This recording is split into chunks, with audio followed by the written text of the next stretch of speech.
Final question for our friend Brad Lawler at Home Team Inspection Service. Donovan heard us talk about small bugs flying around the house. He said he had the same problem with what he thought were fruit flies, but then he read an article that it may not be a fruit fly. He's wondering how many types of bugs could we possibly see flying around the house? Are they dangerous? And how do we get rid of them? And then I got an update for you on that subject. Go ahead. Well, in the small fly category, I think there's something like 12,000 varieties of small flies that are plaguing us. Commonly, there's about a dozen in our area that we see more frequently. Sanitation is it. Sanitation's the start of all pest control. You got to keep things clean. We've talked in the past several shows about different areas that are dirty, smelly, stinky. Those are all great breeding grounds for bugs.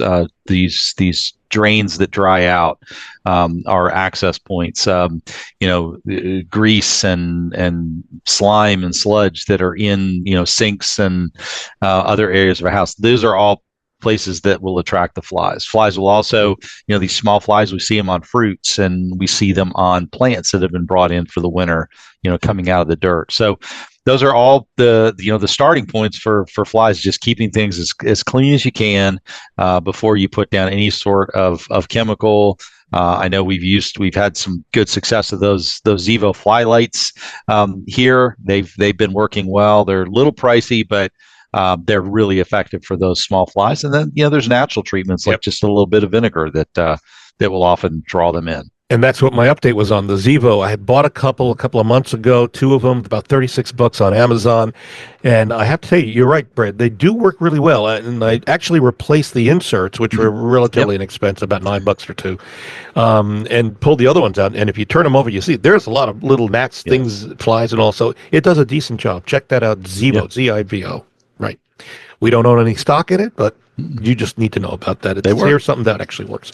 Our thanks as we wrap up this show here in 2025 to Chuck Crosby, owner of the Crosby Law Offices. They do real estate closings, wills, powers of attorney, foreclosure defense, commissioner sale. You can reach Chuck at any time, mostly business hours, but you can reach him, 499-6360. Also, our thanks to Brad Lawler, owner of Home Team Inspection Service, and Team Bug Out. They come in as a team and get rid of the pests. They come in as a team and they do the inspection. They do a great job. You can get a hold of Brad and his folks at 844-411-TEAM. And if you are thinking of selling your home, I would love to be able to help you. Just simply give me a call. No home too big, no home too small. I think we just sold a $3.5 million home. Our smallest home we've ever sold was $12,000. So we're all over the board on prices and locations, Louisville, Southern Indiana, all around. We will help you. Just give me a call, free, no obligation estimate. I'll come out. We'll talk as long as you want to at least get an idea of what the process looks like. You can reach me at 376-5483 or go to bobsellslouisville.com and fill out the form. Or you can get a free instant analysis of what your home is worth by going to WeSellLouisville.com and clicking on the top of the page. We are out of time. See you all next Sunday on News Radio 840 WHAS.